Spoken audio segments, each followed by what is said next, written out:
Hello everyone, स्वागत है आपका यूपीएससी हिंदी में। हम लोग देख रहे हैं 108 दिन की सीरीज़ जिसमें हम लोग कवर कर रहे हैं पॉलिटी के लेक्चर्स।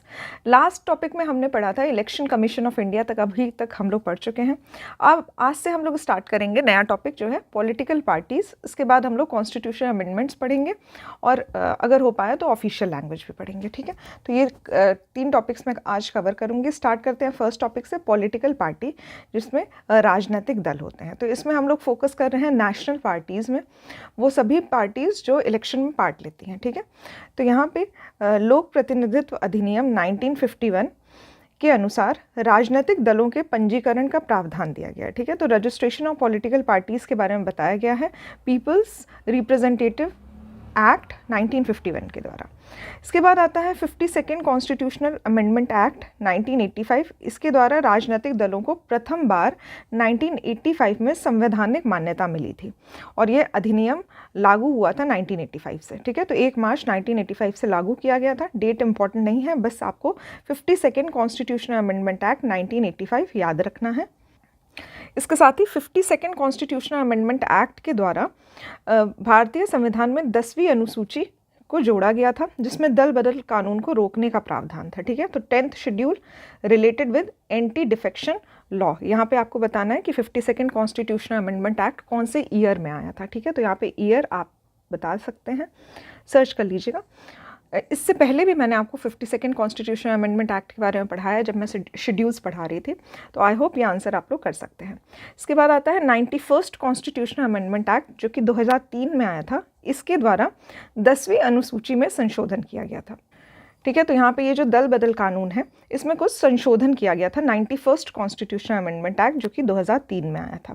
ठीक है, तो यहाँ पे ये भी इंपॉर्टेंट हो जाता है और ये भी कॉन्स्टिट्यूशनल अमेंडमेंट एक्ट इंपॉर्टेंट हो जाता है। इसके बाद अगर बात की जाए तो वर्तमान में देश में कुल 6 पॉलिटिकल पार्टीज़ हैं। ठीक है, यहाँ पे जो डेटा दिया हुआ है पुराना है, मैं आपको करंट डेटा बता रही हूँ। तो करेंटली 6 नेशनल पार्टीज़ हैं। पहला है भारतीय राष्ट्रीय कांग्रेस, दूसरा है भारतीय जनता पार्टी, थर्ड है बहुजन समाज पार्टी बीएसपी, फिर नेक्स्ट है कम्युनिस्ट पार्टी ऑफ इंडिया मार्क्सवादी। ठीक है, तो सीपीआई-एम, यहाँ पे सीपीआई-एम। उसके बाद आता है आम आदमी पार्टी और लास्ट में आता है नेशनल पीपल्स पार्टी। ठीक है, ये नॉर्थ ईस्ट की पार्टी है। तो ये सभी जो है 6 पार्टीज़ जो हैं वो नेशनल पार्टीज़ हैं। इनमें से कुछ पार्टीज़ जो हैं 2023 की अगर आप लोग करंट अफेयर्स फॉलो करेंगे तो वहाँ पे देखा जाएगा कि कुछ जो पॉलिटिकल पार्टीज़ हैं उनमें से कुछ लोगों की मान्यता रद्द की गई थी और कुछ नई पार्टीज़ उसमें ऐड किए थे। ठीक है तो पुरानी न्यूज़, बट अगर आप लोग चाहें तो इस पर देख सकते हैं, इसको सर्च कर सकते हैं। भारत में वयस्क मताधिकार के आधार पर मतदान होता है। तो यहाँ पे अडल्ट फ्रेंचाइज जो है वो होती है, 18+ लोग जो हैं वो वोट कर सकते हैं। इसके लिए एक संविधान संशोधन हुआ था, इसके बारे में हमने लास्ट लेक्चर में बात की थी, ये भी आप लोग कमेंट बॉक्स में लिख सकते हैं। नेक्स्ट यहाँ पे दिया हुआ है कि भारतीय राष्ट्रीय कांग्रेस में राष्ट्रीय शब्द जो है वो ब्रिटिश शासन के विरुद्ध प्रक्रिया से प्रभावित है। ठीक है, तो यहाँ पे ये भी पॉइंट एक इम्पॉर्टेंट हो सकता है, देख सकते हैं इसको आप। फिर है इंडियन नेशनल कांग्रेस के जो प्रथम अध्यक्ष थे वो थे WC बनर्जी।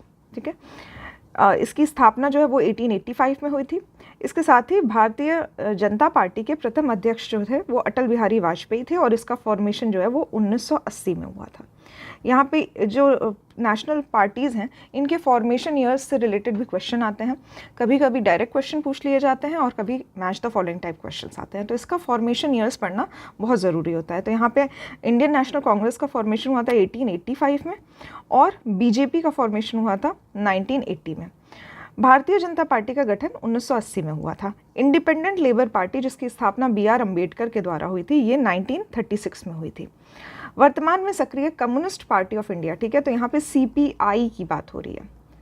CPI और CPI-M communist party of India मार्क्सवादी, ये दोनों अलग पार्टीज़ हैं। CPI की अगर हम लोग बात करें तो 1925 में इसका फॉर्मेशन हुआ था। ठीक है, कम्युनिस्ट पार्टी ऑफ इंडिया। ठीक है, इसके फाउंडर मेंबर कौन थे ये आप लोग बता सकते हैं कमेंट बॉक्स में। कम्युनिस्ट पार्टी ऑफ इंडिया, क्योंकि मॉडर्न हिस्ट्री भी आपकी साइड बाय साइड चल रही है तो उसी से रिलेटेड ये एक क्वेश्चन है। कमेंट बॉक्स में इसका आंसर करिए, सर्च कर सकते हैं आप लोग। इसके साथ ही CPI मार्क्सवादी पार्टी जो है इसकी स्थापना 1964 में हुई थी। ठीक है, है, तो ये एक नेशनल पार्टी है, इसको आप लोग याद कर सकते हैं। 1964 में इसकी स्थापना हुई थी। इसके बाद आम आदमी पार्टी जो है उसकी स्थापना हुई थी 2000 में, 2012 में हुई थी, ठीक है, करेक्ट कर लीजिए इसको। और जो यहाँ पे पीपल्स पार्टी है, ठीक है, नेशनल पीपल्स पार्टी, इसका जो फॉर्मेशन है वो 2013 में हुआ था, ठीक है। तो यहाँ पे ये सभी ईयर्स जो है वो काफ़ी इंपॉर्टेंट है। 2012 में आम आदमी पार्टी, 2013 में नेशनल पीपल्स पार्टी। सीपीआई मार्क्सवादी जो है उसका फॉर्मेशन हुआ था 1964 में, 1964 में। बीजेपी का फॉर्मेशन हुआ था 1980 में, और इंडियन नेशनल कांग्रेस का फॉर्मेशन हुआ था 1885 में। इसके साथ ही एक पार्टी बच गई है जो है बीएसपी। बीएसपी, इसका फॉर्मेशन हुआ था 1984 में, ठीक है, 1984। तो ये डिटेल्स जो है वो आप लोग याद कर सकते हैं। राजनीतिक दल से संबंधित जो क्वेश्चंस हैं वो काफ़ी कम आते हैं, या तो वो एंटी डिफेक्शन लॉ पे बेस्ड आते हैं या फिर उनके ईयर फॉर्मेशन से, और जो नेशनल पार्टीज़ हैं इनकी लिस्ट से ही क्वेश्चन पूछे जाते हैं। तो यहाँ पे बस हम लोग राजनीतिक दल से बस इतना ही पढ़ेंगे। नेक्स्ट टॉपिक हम लोग स्टार्ट करेंगे संविधान संशोधन, ठीक है। तो ये आता है पार्ट 20 में। पार्ट 20 आर्टिकल 368 जो है वो संबंधित है संविधान के संशोधन से, ठीक है। तो यहाँ पे संविधान की अगर बात की जाए तो चाहे जितना भी सोच समझ के बनाया जाए, समय के साथ, काल और परिस्थिति के साथ कुछ संशोधन की ज़रूरत पड़ ही जाती है, ठीक है। तो इसीलिए संविधान के संशोधन में एक पर्टिकुलर क्लॉज रखा गया जिसके अनुसार कभी भी अगर उसमें चेंज करना हो तो अगर आप लोग इस आर्टिकल को फॉलो करते हैं तो चेंजेस किए जा सकते हैं कॉन्स्टिट्यूशन में। भारतीय संविधान के भाग 20 के अंतर्गत आर्टिकल 368 में संसद को संविधान के संशोधन की शक्ति प्रदान की गई है, ठीक है। तो संसद के द्वारा ही संविधान को संशोधित किया जा सकता है। 3 प्रकार से संशोधन किए जा सकते हैं। एक होता है साधारण बहुमत से, जिसको सिंपल मेजॉरिटी कहते हैं। दूसरा हो सकता है विशेष बहुमत से, स्पेशल मेजॉरिटी कही जाती है। और थर्ड होता है स्पेशल मेजॉरिटी के साथ साथ स्टेट के द्वारा रेक्टिफाइड भी होना चाहिए, ठीक है। तो विशेष बहुमत तथा राज्यों से अनुमोदन के बाद संशोधन किया जा सकता है, ठीक है। तो ये तीनों प्रोसेस जो होते हैं इसके द्वारा कॉन्स्टिट्यूशनल अमेंडमेंट एक्ट पास किया जा सकता है। संविधान में संशोधन के लिए विधेयक संसद के किसी भी सदन में प्रस्तुत किया जा सकता है, तो ये काफ़ी इंपॉर्टेंट है। इधर लोकसभा और राज्यसभा किसी में भी इसमें प्रपोज किया जा सकता है। फिर यहाँ पे हम लोग एग्जाम्पल देखेंगे उन सभी केसेस में जिसमें कि स्पेशल मेजॉरिटी की भी ज़रूरत होती है और साथ ही राज्यों के द्वारा रेक्टिफिकेशन की भी ज़रूरत होती है, ठीक है। तो यहाँ पे कुछ केसेस दिए हुए हैं जिसमें संसद में विशेष बहुमत के साथ साथ कम से कम आधे राज्य के विधानमंडल द्वारा इसको पास किया गया, ठीक है। तो यहाँ पे फर्स्ट है राष्ट्रपति का निर्वाचन एवं उसकी प्रक्रिया, ठीक है। प्रेसिडेंट का इलेक्शन और साथ ही जो प्रोसेस होता है इलेक्शन का। दूसरा है संसद में राज्यों का प्रतिनिधित्व, ठीक है। अगर कोई भी नंबर्स चेंज करने हैं, जो भी एमपी के वहाँ पे लोकसभा या राज्यसभा की जो भी सीट्स हैं, यदि उसमें परिवर्तन करना है राज्यों से संबंधित, उस केस में भी इस तरह की ज़रूरत होती है कि स्पेशल मेजॉरिटी भी चाहिए और साथ ही स्टेट्स द्वारा रेक्टिफाइड भी होना चाहिए। संघ और राज्यों के बीच में जो विधायी शक्तियाँ हैं, इसका विभाजन जो कि 7th शेड्यूल में दिया हुआ है, ठीक है। तो 7th शेड्यूल में जो भी दिए हुए हैं, फेडरल लिस्ट और साथ ही यूनियन लिस्ट, उसके जो लेजिस्लेटिव पावर्स है उससे संबंधित। जीएसटी काउंसिल से संबंधित जो कि 279A में वर्णित है। तो 279 जो है वो जीएसटी से संबंधित है। इसमें भी अगर कोई परिवर्तन करना रहता है तो वो स्पेशल मेजॉरिटी और साथ ही स्टेट के द्वारा रेक्टिफाइड भी होना चाहिए। यूनियन या फिर स्टेट की कार्यपालिका की शक्ति का विस्तार अगर करना हो, सर्वोच्च न्यायालय एवं उच्च न्यायालय से संबंधित कोई प्रावधान हो, संविधान संशोधन की संसद की शक्ति और उसकी प्रक्रिया। तो यहाँ पे ये सभी जो है वो काफ़ी इंपॉर्टेंट हो जाते हैं क्योंकि इसके लिए आपको स्पेशल मेजॉरिटी के साथ साथ स्टेट का रेक्टिफिकेशन भी रिक्वायर्ड होता है। संविधान के अनेक उपबंधों में संसद दोनों सदनों के साधारण बहुमत से संशोधित कर सकती है, ठीक है। तो कुछ ऐसे भी प्रक्रिया हैं जिसमें सिर्फ सिंपल मेजॉरिटी से भी संशोधन किया जा सकता है, ठीक है। यहाँ पे सिंपल मेजॉरिटी की बात की गई है। लास्ट लेक्चर में मैंने आपको जब इमरजेंसी पढ़ाया था तो इमरजेंसी में 2 ऐसी इमरजेंसी के बारे में बताया था जो सिंपल मेजॉरिटी से पास की जा सकती हैं। उन दोनों इमरजेंसी का नाम जो है वो आपको कमेंट बॉक्स में लिखना है। यहाँ पे सिंपल मेजॉरिटी के लिए एग्जाम्पल हो जाएगा कि इसके द्वारा भी कुछ चेंजेस किए जा सकते हैं। इसके साथ ही यदि नए राज्यों का प्रवेश या गठन, नए राज्यों का निर्माण और उनके क्षेत्र सीमाओं या संबंधित राज्यों के नाम में परिवर्तन करना हो, ठीक है, तो इसके लिए भी सिंपल मेजॉरिटी की ही ज़रूरत होती है। सिंपल मेजॉरिटी, दोनों सदनों द्वारा सिंपल मेजॉरिटी से पास हो जाते हैं ऐसे बिल। ये व्यवस्थाएं जो है वो आर्टिकल 368 में दी गई हैं। आर्टिकल 368 अभी भारतीय संविधान के जो संशोधन है उनके बारे में एक आइडिया आपको देते हैं। डिफरेंट कॉन्स्टिट्यूशनल अमेंडमेंट एक्ट हम लोग देखेंगे। तो सबसे फर्स्ट जो संविधान का संशोधन हुआ था वो 1951 में हुआ था। इसके द्वारा 2 नए आर्टिकल्स ऐड किए गए थे, 31A और 31B, तथा 9वीं अनुसूची को जोड़ा गया था, ठीक है। तो 9th शेड्यूल भी ऐड किया गया था और साथ ही 31A और B को ऐड किया गया था फर्स्ट कॉन्स्टिट्यूशनल अमेंडमेंट एक्ट में 1956 में, ठीक है। उसके बाद 42nd कॉन्स्टिट्यूशनल अमेंडमेंट एक्ट आता है। काफ़ी इंपॉर्टेंट है क्योंकि इसको मिनी कॉन्स्टिट्यूशन कहा जाता है, एक लघु संविधान कहा गया था। इसमें बहुत सारे चेंजेस किए गए थे कॉन्स्टिट्यूशन में। लेटर ऑन इसको रिकरेक्ट करने के लिए 44th कॉन्स्टिट्यूशनल अमेंडमेंट एक्ट आया था 1978 में। पर यहाँ पे आपको याद रखना है कि मिनी कॉन्स्टिट्यूशन किसको कहा जाता है, तो 42nd कॉन्स्टिट्यूशनल अमेंडमेंट एक्ट 1976 में। इसके साथ ही संविधान में 52nd कॉन्स्टिट्यूशनल अमेंडमेंट एक्ट 1985 में आया था और इसके द्वारा ही जो एंटी डिफेक्शन लॉ है, दल बदल कानून लाया गया था, ठीक है। नेक्स्ट आता है 61st कॉन्स्टिट्यूशनल अमेंडमेंट एक्ट 1988 में आया था। इसके द्वारा मतदाता की जो आयु है वो 21 वर्षों से घटाकर 18 वर्षों की कर दी गई थी, ठीक है। तो यहाँ पे ये भी काफ़ी इंपॉर्टेंट है बिकॉज इसमें जो एज है वो 21 प्लस से 18 प्लस कर दी गई थी फॉर वोटिंग। नेक्स्ट आता है 86th कॉन्स्टिट्यूशनल अमेंडमेंट एक्ट 2002 में आया था। ये शिक्षा से संबंधित है।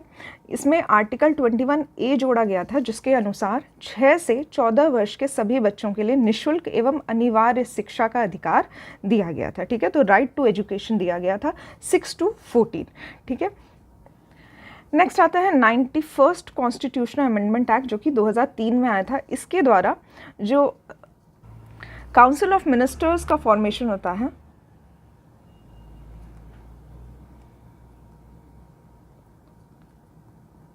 ठीक है, तो यहाँ पे केंद्र में प्रधानमंत्री एवं राज्यों में मुख्यमंत्री सहित मंत्रियों की जो कुल संख्या है वो लोकसभा अथवा विधानसभा की जो सदस्य संख्या होती है इसके अधिकतम 15% होनी चाहिए, ठीक है। और साथ ही राज्यों में ये 12% से कम नहीं होनी चाहिए, ठीक है। तो यहाँ पे जो काउंसिल ऑफ मिनिस्टर्स का फॉर्मेशन होता है, अगर सेंट्रल लेवल की बात की जाए तो PM plus council of ministers और स्टेट लेवल में CM plus council of ministers of state, इनका जो प्रतिशत होता है वो टोटल सीट्स का 15% होना चाहिए। Next 69th constitutional amendment act 1991। इसके द्वारा दिल्ली को राष्ट्रीय राजधानी क्षेत्र का दर्जा मिला था, ठीक है। तो NCR घोषित किया गया था, national capital region. 97th constitutional amendment act 2011 में आया था। 2011 में 97th कॉन्स्टिट्यूशनल अमेंडमेंट एक्ट के द्वारा सहकारी समिति कोऑपरेटिव सोसाइटी को संवैधानिक दर्जा प्रदान किया गया था, ठीक है। तो इसको कॉन्स्टिट्यूशनल स्टेटस प्रोवाइड किया गया था। नेक्स्ट इंपॉर्टेंट है 100 कॉन्स्टिट्यूशनल अमेंडमेंट एक्ट। इसके द्वारा भारत बांग्लादेश सीमा समझौते का क्रियान्वयन किया गया था।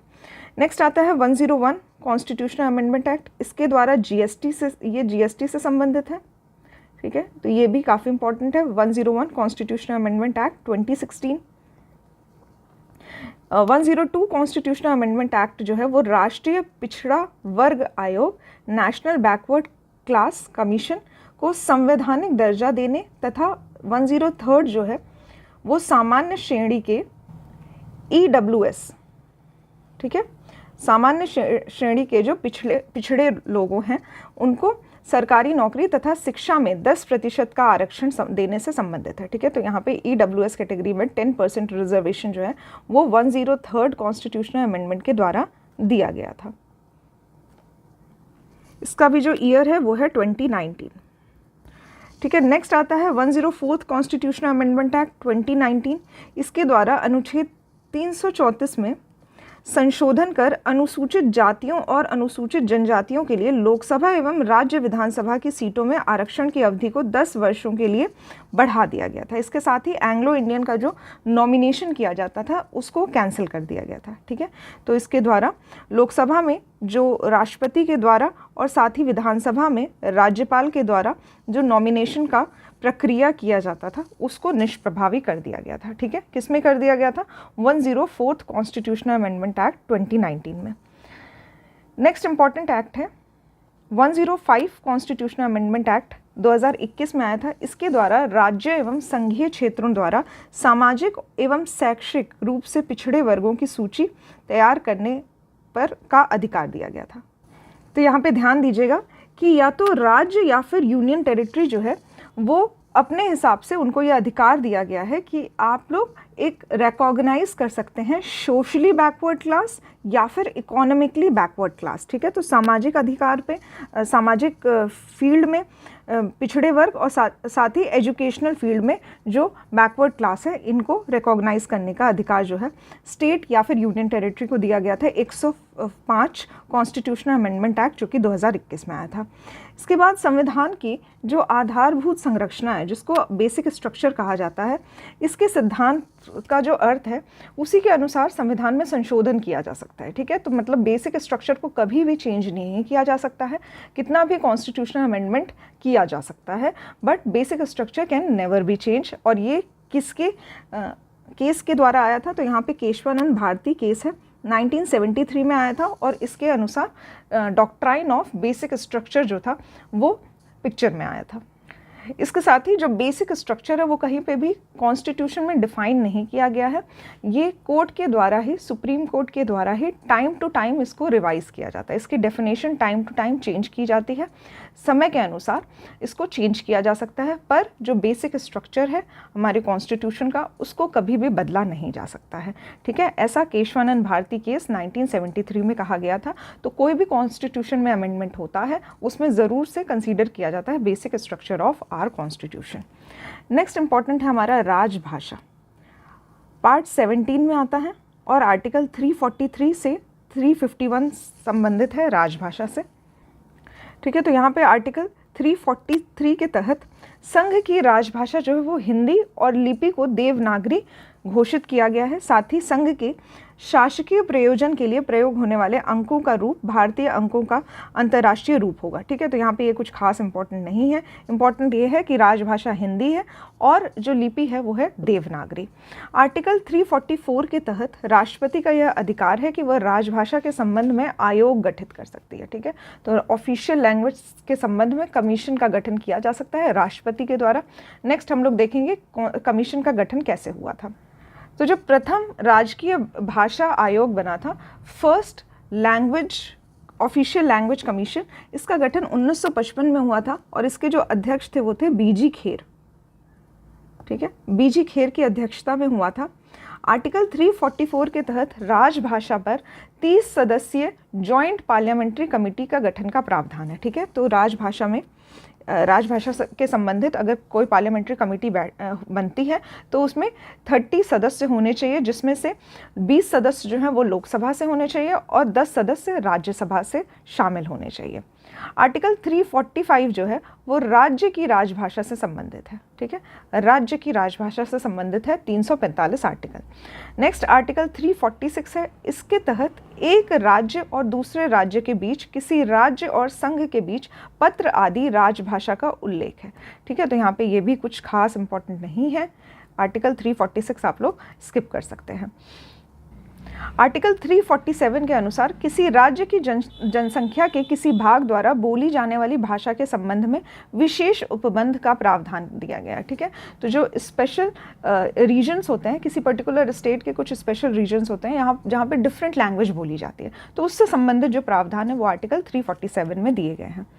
अगर 14 सितंबर 1949 की बात की जाए तो इस दिन हिंदी को संवैधानिक रूप से राजभाषा घोषित की गई थी, इसीलिए 14 सितंबर को हिंदी दिवस के रूप में मनाया जाता है। ठीक है, तो 14 सितंबर 1949 को हिंदी को एज अ ऑफिशियल ठीक है, तो यहाँ पे ऑफिशियल लैंग्वेज कहा जाता है। इसके साथ ही हिंदी और इंग्लिश दोनों को ही ऑफिशियल लैंग्वेज ऑफ इंडिया कहा जाता है। तो यहाँ पे ऑफिशियल लैंग्वेज ऑफ इंडिया जो है, लैंग्वेज ऑफ इंडिया, ये हिंदी और इंग्लिश दोनों को ही कहा जाता है, हिंदी एंड इंग्लिश। ठीक, अगर नेशनल लैंग्वेज की बात की जाए तो इंडिया की कोई भी नेशनल लैंग्वेज नहीं है। ठीक है, नेशनल लैंग्वेज कोई भी नहीं है, ऑफिशियल लैंग्वेज जो है वो हिंदी और इंग्लिश है। नेक्स्ट है आर्टिकल 348। इसके तहत जो सुप्रीम कोर्ट है या फिर हाई कोर्ट है या फिर जो अधिनियम और विधेयक आदि का प्रयोग किया जाता है, इसमें जो भी भाषा यूज़ होती है उससे संबंधित आर्टिकल 348 में दिया गया है। आर्टिकल 348 का मतलब इसी का अगर सब क्लॉज देखें हम लोग तो इसके तहत हाई कोर्ट और सुप्रीम कोर्ट की जो सभी कार्रवाई होगी वो अंग्रेजी भाषा में होगी। ठीक है, ये इम्पॉर्टेंट है क्योंकि यहाँ पे इंग्लिश को as a official language use करने का प्रावधान है सुप्रीम कोर्ट या फिर हाई कोर्ट के द्वारा। आर्टिकल 350 क के तहत प्राथमिक स्तर पर मातृभाषा में शिक्षा की सुविधा का प्रावधान किया गया है। तो यहाँ पे 350A जो है वो प्राइमरी एजुकेशन के लिए जो भी स्टेट लैंग्वेज है या फिर जो भी मदर टंग है किसी भी चाइल्ड की, वो यूज़ किया जा सकता है प्राइमरी लेवल की एजुकेशन देने के लिए। ठीक है, तो यहाँ पे इसका प्रावधान किया गया है आर्टिकल 350A में। इसके साथ ही 350B जो है वो लिंग्विस्टिक माइनॉरिटी की बात करता है। भाषाई आधार पे अल्पसंख्यक वर्गों के लिए विशेष अधिकारी की नियुक्ति राष्ट्रपति के द्वारा की जाती है, ऐसा उपबंध जो है वो 350B में किया गया है। ठीक है, माइनॉरिटीज़ की अगर हम लोग बात करते हैं तो ठीक है, माइनॉरिटीज़ जो होती है वो दो टाइप की होती है, हमारे कॉन्स्टिट्यूशन में डिफाइन किया गया है आर्टिकल 29 में, जिसमें लिंग्विस्टिक भाषाई अधिकार पे माइनॉरिटीज़ और उसके साथ ही रिलीजियस आधार पे जो माइनॉरिटीज़ हैं, ऐसे दो टाइप्स बताए गए हैं।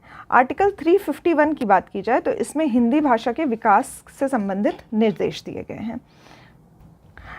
शेड्यूल्स की बात की जाए तो 8th शेड्यूल जो है, 8th शेड्यूल ये ऑफिशियल लैंग्वेज से संबंधित है। ठीक है, 8वीं अनुसूची में पहले 14 लैंग्वेज हुआ करती थी। स्टार्टिंग में जब संविधान बना था उस टाइम पे 14 लैंग्वेज जो थी उसको ऐड किया गया था 8th शेड्यूल में। उसके बाद इसमें काफ़ी अमेंडमेंट होते हैं। अमेंडमेंट जो है वो काफ़ी इंपॉर्टेंट है क्योंकि इससे भी डायरेक्ट क्वेश्चन पूछे जाते हैं। करेंटली जो है वो 22 लैंग्वेजेस हैं और लेटर ऑन भी इसको हम लोग 1 बाय 1 देखते हैं।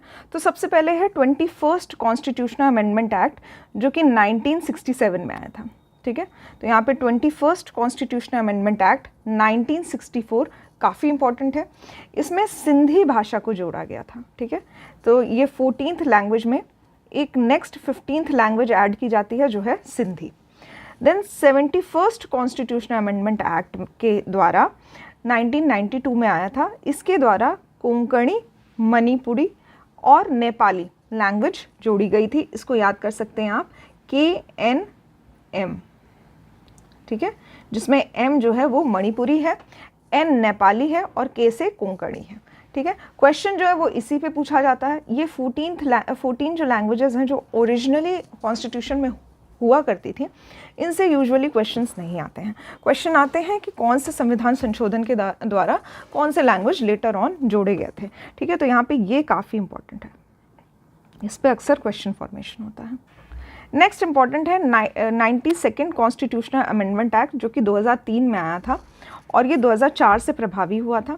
इसके द्वारा बोडो, डोगरी, मैथिली और संथाली जोड़ी गई थी। इसको भी याद कर सकते हैं आप, BDMS।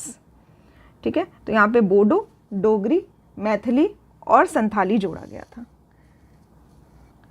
नेक्स्ट है 96th कॉन्स्टिट्यूशनल अमेंडमेंट एक्ट 2011 में आया था। इसके द्वारा उड़िया भाषा का नाम परिवर्तन करके ओडिया कर दिया गया था। ठीक है, तो ये भी याद रख सकते हैं आप चाहें तो, बट यूजुअली जो है जो स्टार्टिंग कॉन्स्टिट्यूशनल अमेंडमेंट एक्ट है जिसमें 21st है, 72nd है और 92nd है, ये काफ़ी इंपॉर्टेंट है।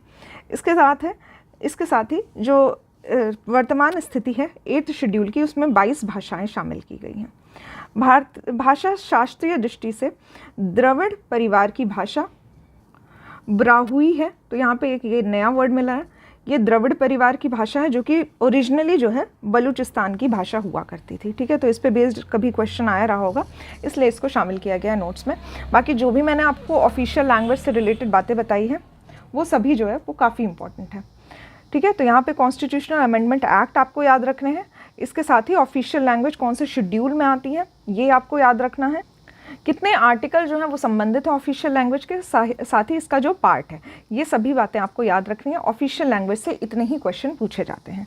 नेक्स्ट हम लोग स्टार्ट करेंगे, ठीक है, स्थानीय स्वशासन, जो कि हम लोग कल स्टार्ट करेंगे। आज का जो टॉपिक है वो मैं 3 टॉपिक्स ही रखूँगी, बट मैं क्वेश्चंस आप लोगों से चाहूँगी कुछ ज़्यादा क्वेश्चंस पूछना आज के लेक्चर में, क्योंकि बेसिकली क्या हो रहा है कि रिवीजन तो हम लोग डेली बेसिस पे कर रहे हैं, बट आपके लेवल पे कितना रिवीजन हो रहा है ये हम लोगों को क्वेश्चन के माध्यम से ही पता चलता है, ठीक है। तो आई विल रिक्वेस्ट एवरीवन कि जो भी ये लेक्चर देख रहे हैं ज़रूर से कमेंट बॉक्स में कमेंट करिएगा।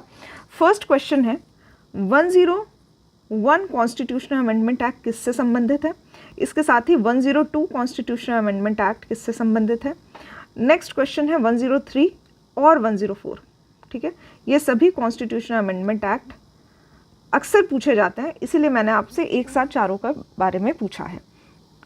नेक्स्ट है 71st कॉन्स्टिट्यूशनल अमेंडमेंट का ईयर बताना है, इसके साथ ही कौन सी लैंग्वेजेस जो थी वो इसमें जोड़ी गई थी 8th शेड्यूल में इसके द्वारा। थर्ड, नेशनल पार्टीज़ में से मैं 3 पार्टीज़ बोल रही हूँ और इन सभी पार्टीज़ का आपको ईयर ऑफ फॉर्मेशन बताना है। तो सबसे पहले है नेशनल पीपल्स पार्टी, दूसरा है CPI मार्क्सवादी, एंड थर्ड है BJP। इन सभी का फॉर्मेशन ईयर्स आपको कमेंट बॉक्स में बताना है, ठीक है। तो यहाँ पे एंड होता है आज का पर्टिकुलर लेक्चर।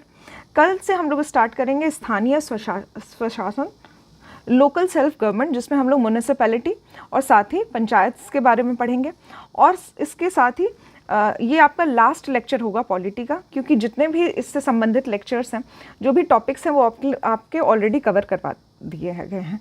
यहाँ पे मैं आपसे रिक्वेस्ट करूँगी कि प्रीवियस ईयर क्वेश्चंस ज़रूर से सॉल्व करिए, साथ ही घटना चक्र के जो भी क्वेश्चंस दिए गए हैं, नोट्स के बाद जो भी क्वेश्चंस दिए गए हैं उनको ज़रूर से सॉल्व करिए, बिकॉज रिविजन जो है वो तो आपको नोट्स के माध्यम से करवाया जा रहा है, बट अगर आप क्वेश्चन सॉल्व करते हैं तभी आपके एग्ज़ाम निकालने के चांसेस जो होते हैं वो ज़्यादा प्रोबेबिलिटी हो जाती है, ठीक है। तो क्वेश्चंस आपको ज़रूर से सॉल्व करना है। कोई भी टेस्ट सीरीज़ आप पॉलिटी से संबंधित लगा सकते हैं, क्योंकि अब इस लेवल पे आपकी पढ़ाई हो गई है कि रिवीजन करके हमने ऑलमोस्ट 90% कोर्स जो है वो कवर कर लिया है, ठीक है। मुश्किल से बस 2 या 3 टॉपिक्स अभी आपके और बचे हुए हैं, इसके बाद आप लोगों का पूरा पॉलिटी जो है वो ख़त्म हो जाएगा। इसके साथ ही 108 दिन की सीरीज़ चल रही है। नेक्स्ट जो भी आप लोग सब्जेक्ट पढ़ना चाहते हैं वो आप लोग कमेंट बॉक्स में ज़रूर से लिख सकते हैं कि आप लोग नेक्स्ट कौन सा सब्जेक्ट पढ़ना चाहते हैं, ठीक है। 108 दिन की जो सीरीज़ चल रही है इसमें आप लोगों उनकी मॉडर्न हिस्ट्री को कवर करवाया जा रहा है। इसके साथ ही पॉलिटी से संबंधित जो लेक्चर्स हैं ये भी आपको प्लेलिस्ट में मिल जाएंगे, और करंट अफेयर्स की क्लास भी चल रही है। तो आई होप ये सभी क्लासेस आप लोग फॉलो कर रहे हैं, बिकॉज डेज़ काफ़ी कम बचे हुए हैं और एग्ज़ाम जो है वो आने वाला है। तो ज़रूर से आप लोग प्रिपरेशन अपनी स्ट्रॉन्ग रखिए, क्वेश्चन ज़रूर से करना है आपको, और कहीं से भी अगर प्रीवियस ईयर क्वेश्चन मिलता है या फिर अगर आपने टेस्ट सीरीज़ ज्वाइन कर रखी है तो क्वेश्चंस ज़रूर से सॉल्व करिए और रिवीजन का पूरा फ़ायदा उठाइए। करेंटली अगर बात की जाए तो कल के दिन 23 जुलाई 2024 में बजट पेश किया गया था हमारे फाइनेंस मिनिस्टर के द्वारा। इससे पहले फरवरी की अगर बात की जाए तो उस टाइम पे इंटरिम बजट प्रेजेंट किया गया था, ठीक है। तो यहाँ पे इंटरिम बजट जो होता है इसका कंसेप्ट आता है कि जब भी सरकार बदलनी होती है या फिर करेंटली कोई इलेक्शन होने वाला होता है तो उस साल एक इंटरिम बजट प्रेजेंट किया जाता है, जो कि बचे हुए कुछ महीने जो होते हैं उनके लिए एक्सपेंडिचर का प्रावधान बताता है। नेक्स्ट जब सरकार जो है वो फॉर्म हो जाती है, इलेक्शन जो है वो कंडक्ट करवा दिया जाता है, सरकार फॉर्म हो जाती है और जो रूलिंग पार्टी होती है इसके द्वारा फिर से बजट प्रेजेंट किया जाता है अगले 5 सालों के लिए। मतलब 5 साल के लिए जो रूलिंग पार्टी है वो हर साल जो है वो बजट जो है वो प्रेजेंट करती है, ठीक है। तो यहाँ पे बजट से रिलेटेड जो भी क्वेश्चन आप लोगों के आ सकते हैं, इकोनॉमी से रिलेटेड जो भी क्वेश्चंस होते हैं वो बजट से संबंधित बनाए जाते हैं, और ऑलमोस्ट जो भी आपके जो भी एग्ज़ाम है उसमें एटलीस्ट 5 से 10 क्वेश्चंस जो हैं वो बजट पे प्रेजेंट किए जाते हैं। तो इसलिए ज़रूर से बजट के बारे में पढ़ लीजिएगा। उम्मीद करती हूँ कि जल्दी ही आपको एक बजट पे बेस्ड डेडिकेटेड वीडियो जो है वो जल्दी ही आपको प्राप्त हो जाएगा। तो उससे संबंधित जो वीडियो में आपको पढ़ाया जाएगा वो भी आप लोग देख सकते हैं। तो यहाँ पे अगर आप लोग बजट से संबंधित कोई भी वीडियो देखना चाहते हैं तो ज़रूर से कमेंट करिएगा कमेंट बॉक्स पे, जिससे आप लोगों के लिए वीडियो जो है वो जल्दी प्रोवाइड किया जाए। तो यहाँ पे आई होप आप लोगों को डिफरेंस समझ में आएगा, इंटरिम बजट क्या होता है और जो नॉर्मल जो रूलिंग पार्टी के द्वारा बजट प्रेजेंट किया जाता है इसमें डिफरेंस क्या होता है। ठीक है, आज के लेक्चर में इतना ही। नेक्स्ट लेक्चर में हम लोग स्टार्ट करेंगे लोकल सेल्फ गवर्नमेंट से। ठीक है, आज के लेक्चर में इतना ही। Thank you for watching the lecture.